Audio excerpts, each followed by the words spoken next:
What if there was a podcast that did it all? Sports, politics, world events.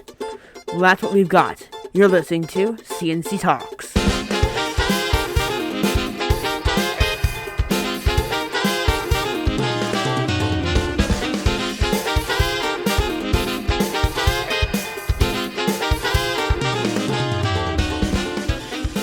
Hello, I'm Colin. And I'm Charlie. Welcome to episode 27 of the C&C Talks podcast. Just a reminder, as we do every week, we release every Tuesday. We talk about politics, world events, and sports. It's currently Monday, December 12th, 2022, at about 1 p.m. Pacific time. And coming up on this episode, we're going to talk about the Georgia Senate runoff, Kyrsten Sinema's leaving the Democratic Party, this is the World Cup, the NFL, college football, and a whole lot more. Let's get right into it, Charlie. The Georgia runoff was last week, and Raphael Warnock has won re-election to the Senate.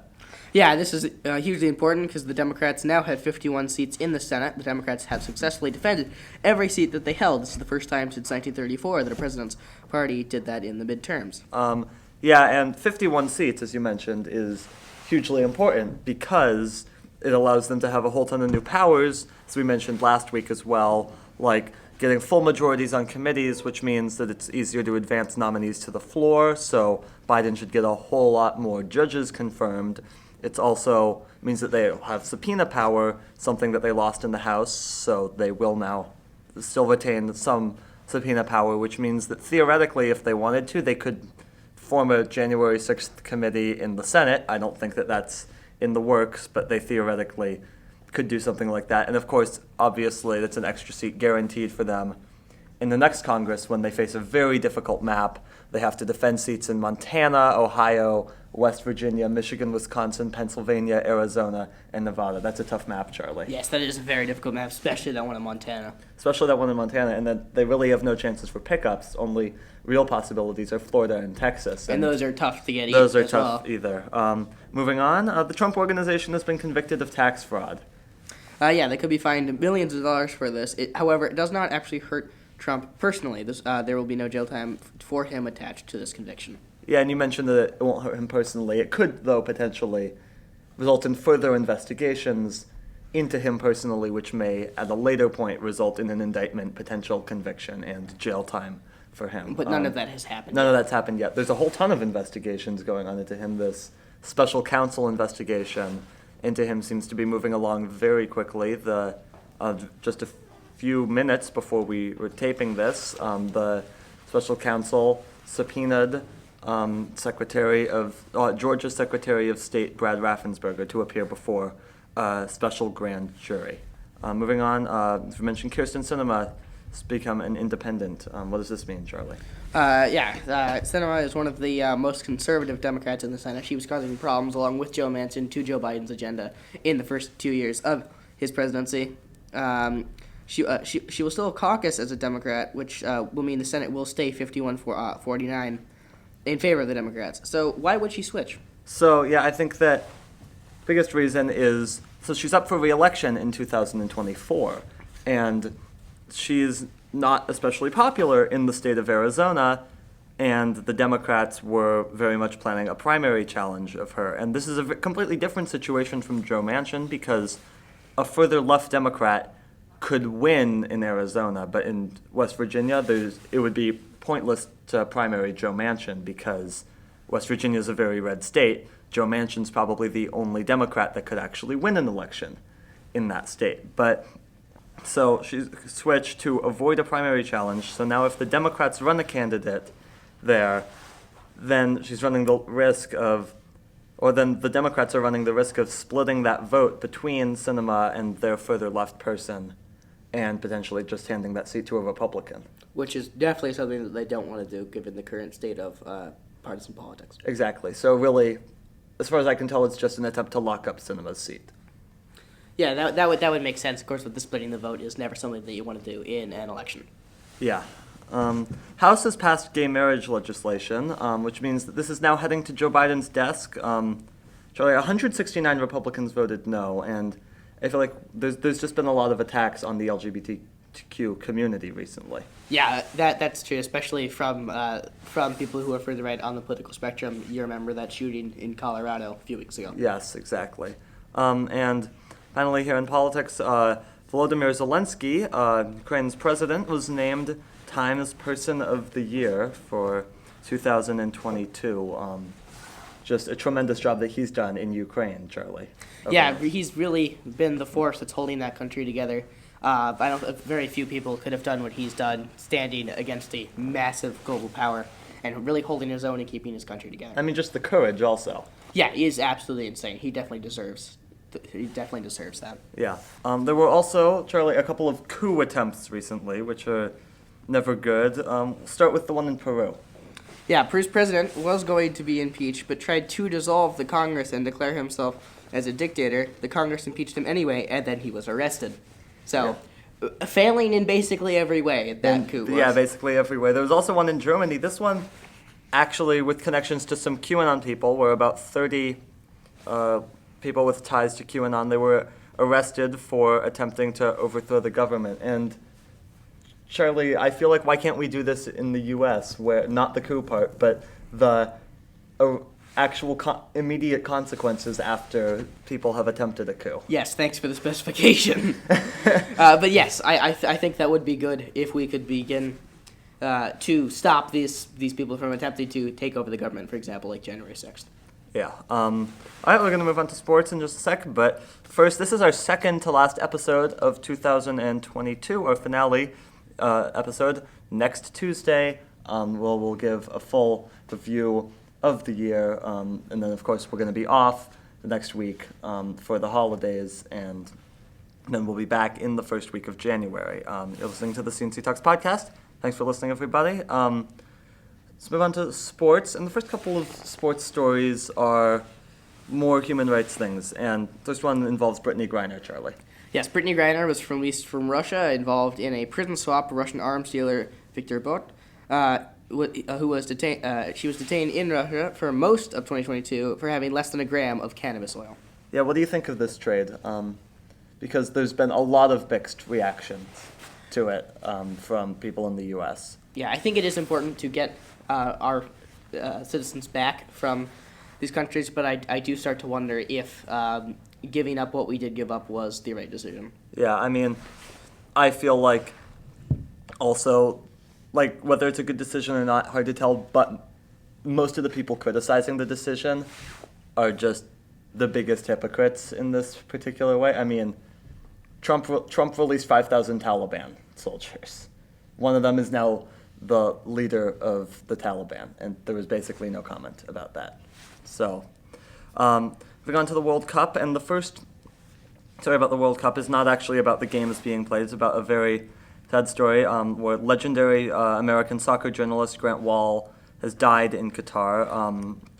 He's been regarded, if you just look at some of the tributes pouring in across social media, as one of the very best journalists, but also one of the very best people in soccer, always standing up to the people in power. And I think a great example of that is when he showed up, Charlie, at the first game of the World Cup in a rainbow shirt. Of course, being gay is illegal in Qatar. Let's also move on to Fox's coverage of his death, because it was deeply disturbing to me, at least, because they just had a very short tribute at the very beginning of their programming on Saturday, followed by refusing to mention his name at all. And I mean, Fox's coverage is sponsored by Qatar, by Qatar Airlines, which is owned by Qatar, and it's especially disturbing to me because I think we don't know anything for sure, but I think that foul play here is definitely suspected in his death for this reason, and also for the reason about him wearing a rainbow shirt, and also the day before he died, he wrote a piece criticizing Qatar for killing migrant workers. Yeah, that is an interesting series of coincidences, and also the fact that he was arrested for 25 minutes a few weeks earlier. Yeah, exactly, and he's only 48 years old, also. Yeah, I wouldn't start to jump to conclusions though. We need to learn more about what happened before we can really say anything definitive.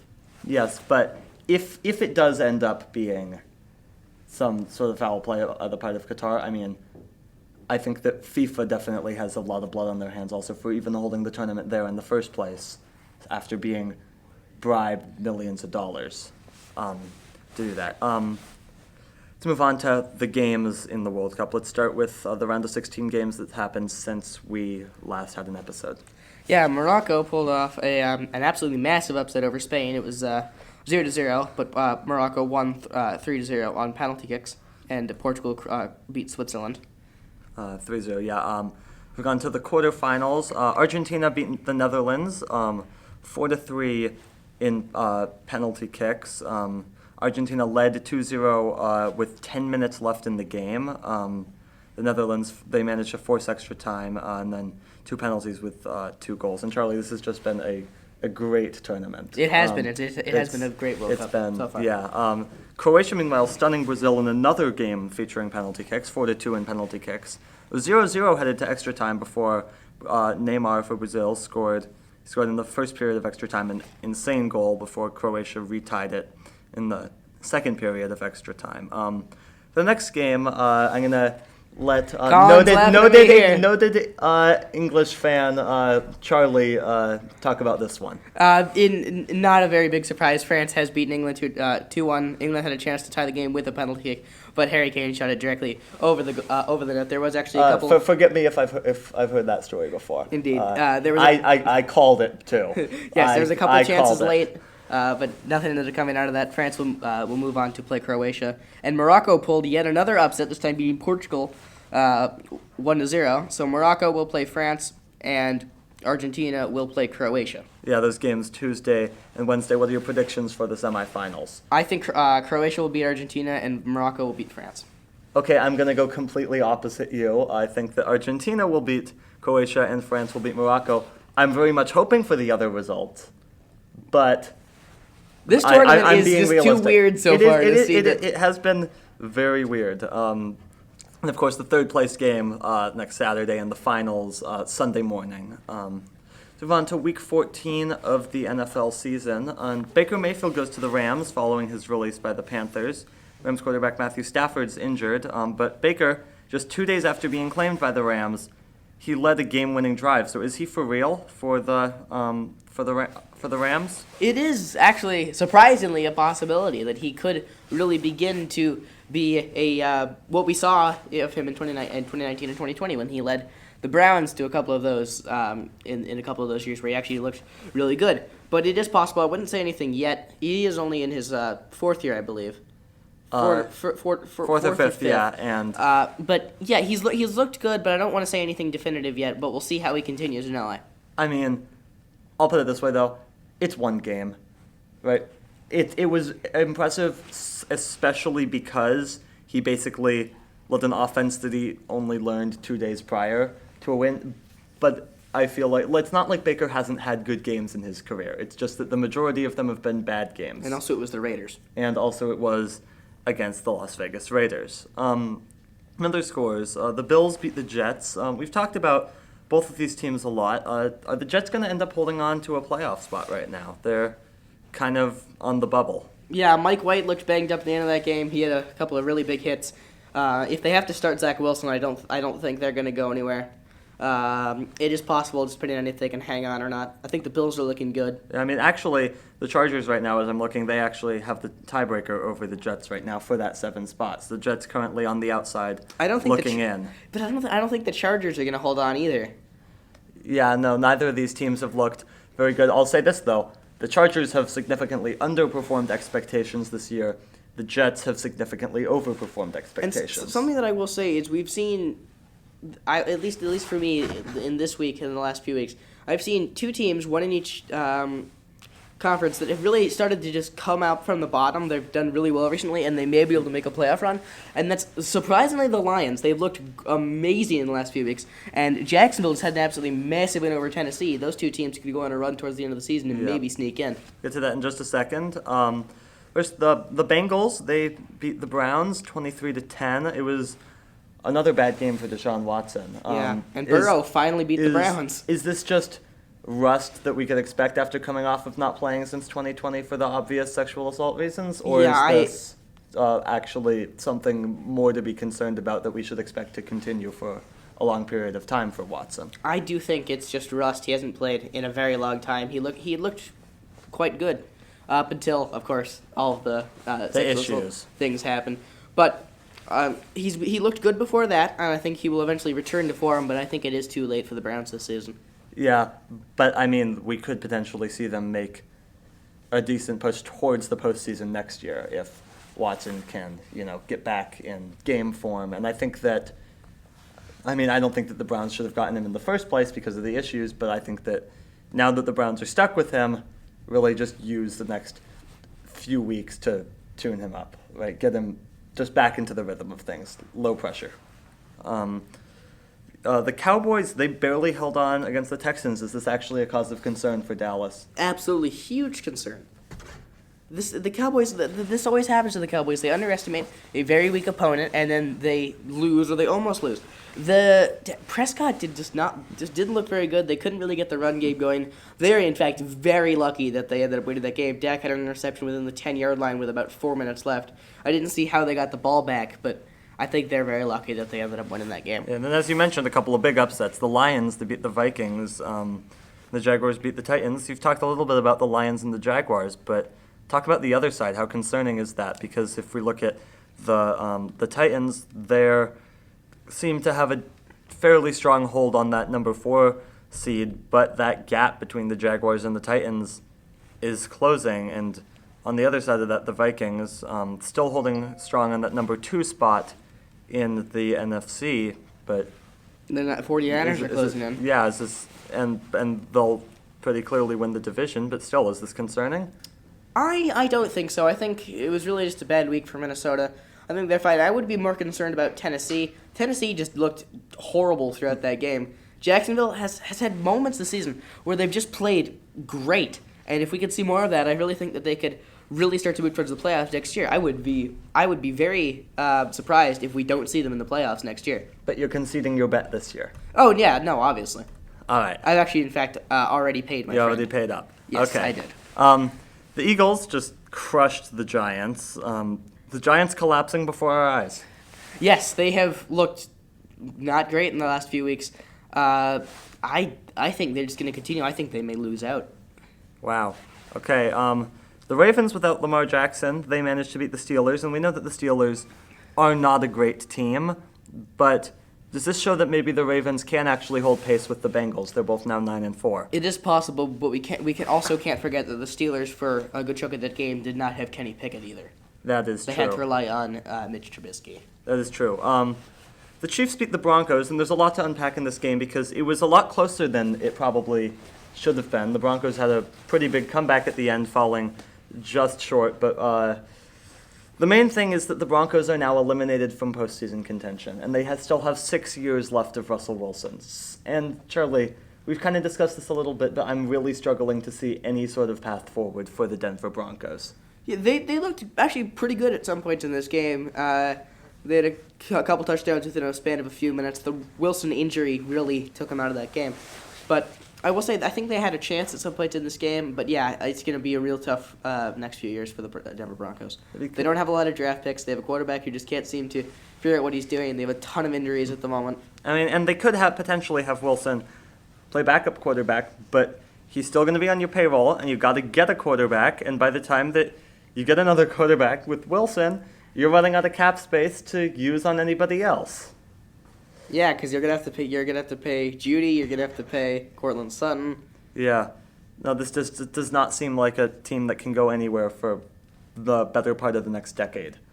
The 49ers just crushed the Buccaneers. Brock Purdy, Charlie. He's looked great. But I think it is true. I've heard some people say this. You could throw in a defensive end as long as he can hand the ball off and throw it 2 yards. You're still going to win with the 49ers. Their defense is insane. Their defense is unstoppable. They have Christian McCaffrey in that backfield. They have Deebo Samuel. I don't think anyone can stop them. They may just charge. They just break down literally everyone and break their way directly into the Super Bowl. All right. And finally, on Sunday Night Football, we saw the Dolphins and the Chargers. The Chargers pulled out what may be somewhat of a surprise win over the Dolphins. What are you kind of feeling with both of these teams right now? The Dolphins have had moments where they've looked quite good and moments where they've looked terrible. I don't know what to make of this team. They look great, then they look bad. They're most likely going to make the playoffs. Yep. But I don't trust them in the playoffs. They're not a team I feels trust. like a reasonable if they take. come up against Cincinnati, if they come up against the only team that I think they're going to have any chance of against in the playoffs is if they happen to play Tennessee.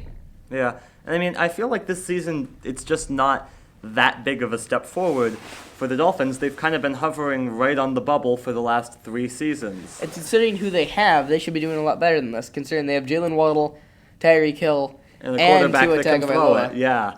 But I think the interesting thing is Tua has actually made some large improvements so far this season.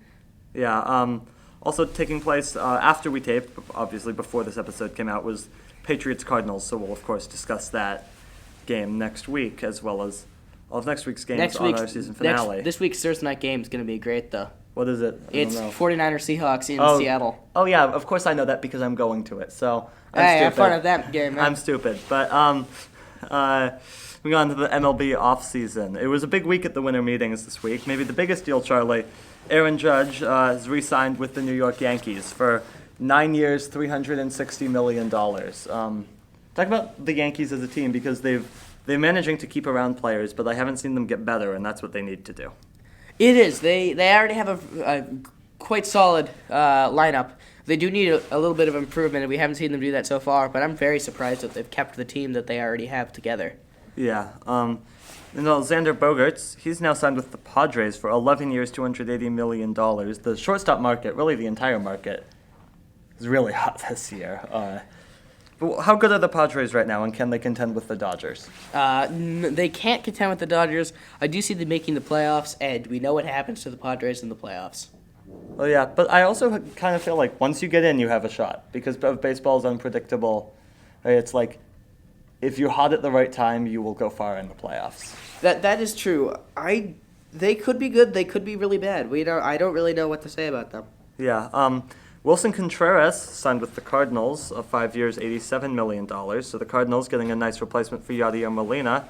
Also in the catcher market, this just came in, Sean Murphy, being traded from the A's to the Braves. What are the A's doing, Charlie? And do they actually have a plan to go forward, or is it just a money-saving tactic? I think the plan is to leave Oakland and then disintegrate themselves. Yeah, I'm not even going to argue with that. I mean, I would not be surprised if they couldn't beat AAA teams at this point. Yeah. The Red Sox, they've signed Masataka Yoshida, 5 years, $90 million. The Mets have signed Kodai Senga to 5 years, $75 million contract. I told you that the market was hot. The Mets have signed Jose Quintana as well, so their payroll already well over $300 million. If you count in the luxury tax, it's over $400 million. How big is Steve Cohen for the Mets right now? Yeah, he's signed some huge players, especially after losing Jacob deGrom. If the Mets win the World Series, should he be named World Series MVP? Possibly. Phillies have signed Taijuan Walker. The Cubs have signed Jamison Taillon and Cody Bellinger. What do you think of those moves? The Cubs need some upgrades, shall I say, to their team, and I think those will help out. Yeah, Giants have signed Mitch Haniger. The Rangers have signed Andrew Heaney. They've signed 2 starters now, including Jacob deGrom. The Guardians have signed Josh Bell, and the Red Sox have signed Kenley Jansen. And finally, in baseball, the MLB draft order was announced, where the Pirates will pick first, Nationals second, then the Tigers, Rangers, Twins, Athletics, Reds, Royals, Rockies, and the Marlins will pick 10th. And finally, let's talk some college football, Charlie. And we'll start with the annual Army-Navy game. Yeah, Army beat Navy in second overtime. That was a very close game throughout. Just a traditional game. Army wins it this time. Yeah. Meanwhile, our thoughts are with the head coach of Mississippi State, Mike Leach. He has been taken to the hospital after suffering a serious health issue, which is believed to be a heart attack. Leach is in critical condition. But now let's get on to our bowl game predictions. That's right. We're going to predict the outcome of every single bowl game, and we're going to start. How about we start, Charlie, with the college football playoff with the Fiesta Bowl, Michigan versus TCU in the semifinals. Who you got? In that game, I'm taking I'm taking Michigan and Georgia. You taking Georgia in the Peach Bowl versus Ohio State? Yeah. Okay. I have the exact same two picks there. Who do you think's gonna win the national championship though, Michigan or Georgia? Georgia. You have Georgia. Okay. I actually have Michigan winning the national championship over Georgia. I think it's going to be a really close game, but I've got Michigan State. Move on to the other New Year's Six bowl games. We'll start with the Rose Bowl. That's Utah versus Penn State. Utah 10-3 this year. Penn State 10-2. Who do you have? I'm taking Utah. I have Utah as well. In the Sugar Bowl, it's Alabama and Kansas State. Alabama finished 5th ranked in the nation. Kansas State 9th ranked. Just based off of what happened in Kansas State's last game, I'm going to pick Kansas State in the upset. Really? Wow. Okay. I have Alabama. It's tough to bet against Alabama. I mean, I don't think that they were worthy of the playoff, but also like those two losses were incredibly tight losses to incredibly good teams. So hey, but last time we were predicting things, I said Morocco, and that went pretty well. That did go pretty well. It sure did. The Orange Bowl, Tennessee versus Clemson. Who you got, Charlie? I'm going Tennessee. I have Tennessee as well. I just think that Clemson's overrated. And for the final New Year's Six Bowl, it's the Cotton Bowl. Number 16 Tulane, the top team in the group of 5, or number 10 USC, Charlie. I'm going USC. Yeah, I mean, the group of 5 is not going to win. They haven't won in a while. New Year's Six game, that streak's going to continue. Number 10 USC going to win the Cotton Bowl. Let's move on to some other bowl games. We'll start with the Citrus Bowl, LSU versus Purdue. I'm going to go LSU. Same. All right. The ReliaQuest Bowl, Mississippi State versus Illinois. Illinois on this one. Yeah, I had Mississippi State in that one, but then Mike Leach, we don't know his status really. And head coach, I think head coaching matters, so I'm going to go with Illinois. The Music City Bowl versus Iowa and between Iowa and Kentucky. I want to hear your prediction on this one first. I've been going first for the few of these. Yeah, so I like Kentucky in this game. Both teams are 7-5. It felt like Kentucky had the more impressive season. Maybe it had something to do with expectations. I don't know, but it just kind of felt that way to me, and so I'm gonna go Kentucky. Yeah, I'm gonna go Kentucky as well. All right. The Arizona Bowl between Ohio and Wyoming. Who do you have in this one? I have no idea about any of these teams or anything that they've done, so I'm just gonna say Wyoming. All right, I'm gonna go Ohio. The Gator Bowl, Notre Dame and South Carolina, Charlie. Who do you have winning this game? I got South Carolina. I think that Notre Dame might be the better team, but also South Carolina's red hot right now, and it has to carry over a month, but I think it will. Yeah, I was thinking I do think South Carolina may have cooled off a little bit. I'm going Notre Dame there. All right. In the Sun Bowl, we've got Pittsburgh and UCLA. I've got UCLA in this one. What about you? I do as well. All right. In the Duke's Mayo Bowl between Maryland and NC State, where the winning coach will get dumped with mayo, Charlie. Who do you have? That's amazing. I'm going NC State. Yeah. I feel like maybe a slightly underwhelming season for them, but I think that they're still a superior team to Maryland, to put it mildly. In the Alamo Bowl, Texas versus your Washington Huskies, Charlie. Yeah, I'm going with Washington there. Okay, well, is there bias in that? Yes. Okay. I mean, okay. Hang on, you're talking about bias. You did an entire Twitter thread on the Warriors game the other day. Yes, but I made it clear that's coming from me. That did not speak for anybody else at the podcast. That's true, and yeah, I am biased towards Washington. Yeah, and I wasn't predicting anything. Yeah. Okay, but yeah, no, I have Washington as well. I don't like to admit it. I'm not a Washington fan, but I do think that Washington is just a very good team, and I think that the future looks very bright for them. I think that we're looking at potentially them getting back in the playoff next year, and definitely they'll have a chance once once the playoff expands, and also I have Michael Penix Jr. for Heisman next year. But for this bowl game, I have Washington as well. In the Cheez-It Bowl, Oklahoma and Florida State. I'm going Oklahoma. Really?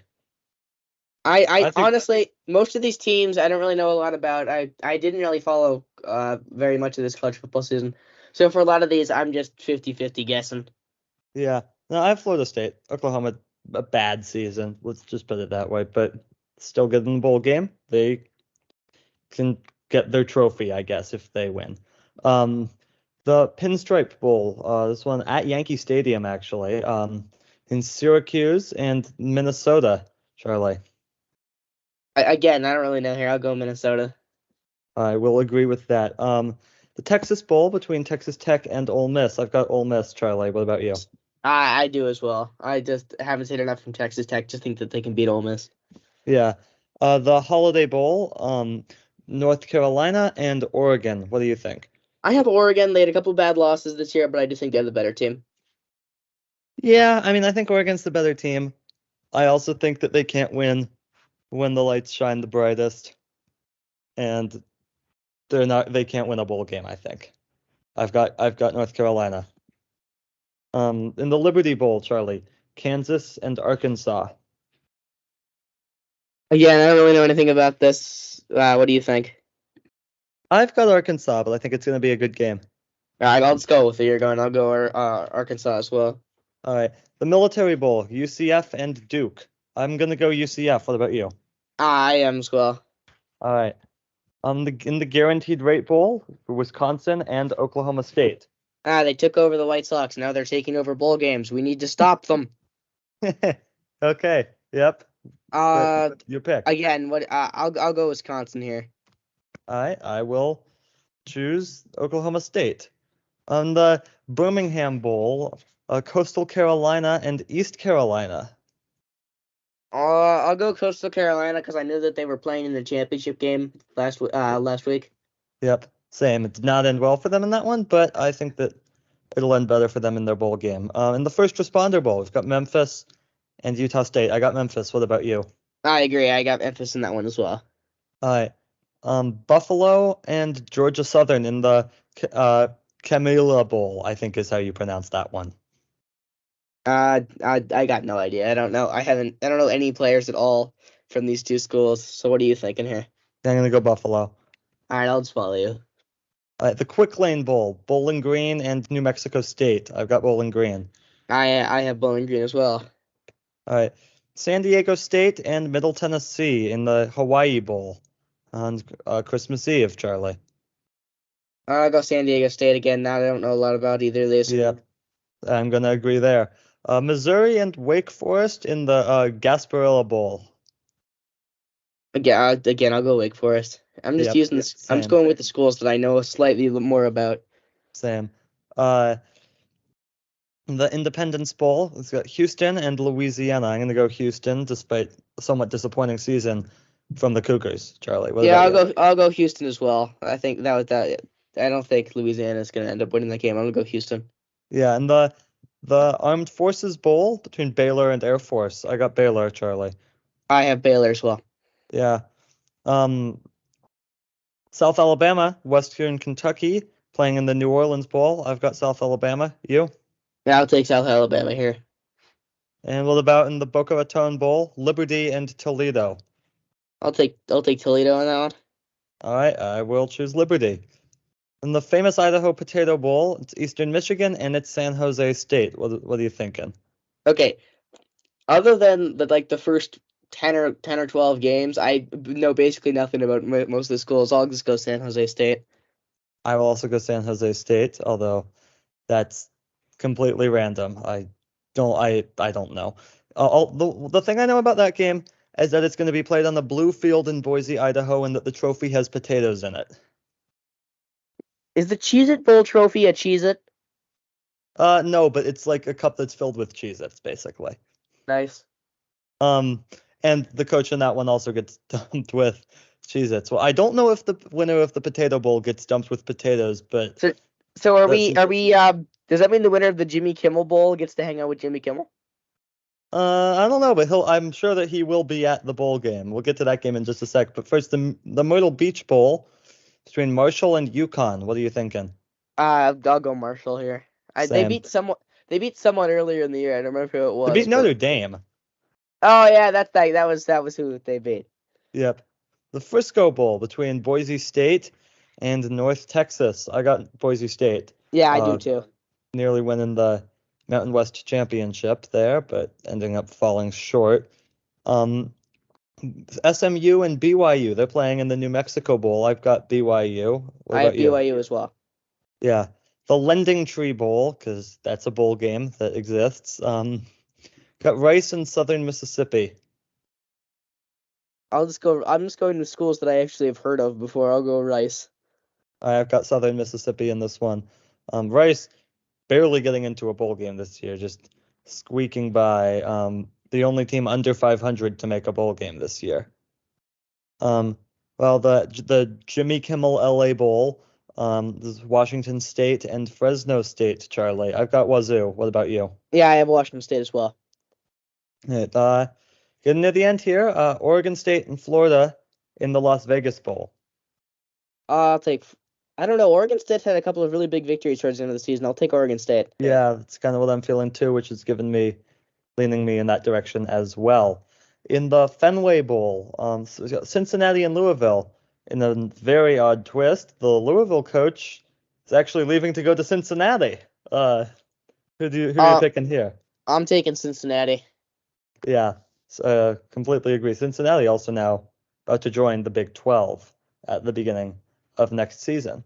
In the Q Bowl, the only game between two conference champions, it's UTSA and Troy. UTSA winners of Conference USA, Troy winners of the Sun Belt. Who do you have? I'll go with UTSA. I will pick Troy. And finally in the Bahamas Bowl, we've got Miami, Ohio, and UAB. Are we done yet? I'll go with I don't know. I'll go with UAB. I don't really know. I'll go with UAB as well. And then, of course, in the only non-FBS bowl game, it's the Cricket Celebration Bowl. You can forget the cricket part there, but it's between the winners of the SWAC and the MEAC, traditionally called the HBCU Championship. So in between Jackson State and North Carolina Central. Jackson State, of course, no longer has Coach Prime after he's now leaving to go coach the Colorado Buffaloes, Charlie. Yeah, so I think that's a big blow, so I'm going to take NC Central. Yeah, I still got Jackson State. Still just think that they're a dominant team, but Coach Prime that's going to be something in the Power 5 conference. It will be. Yeah, and that's a lot of bowl games. I think that shows, though, Charlie, there does not need to be this many bowl games. Yeah, considering I don't even know who a good chunk of these teams are.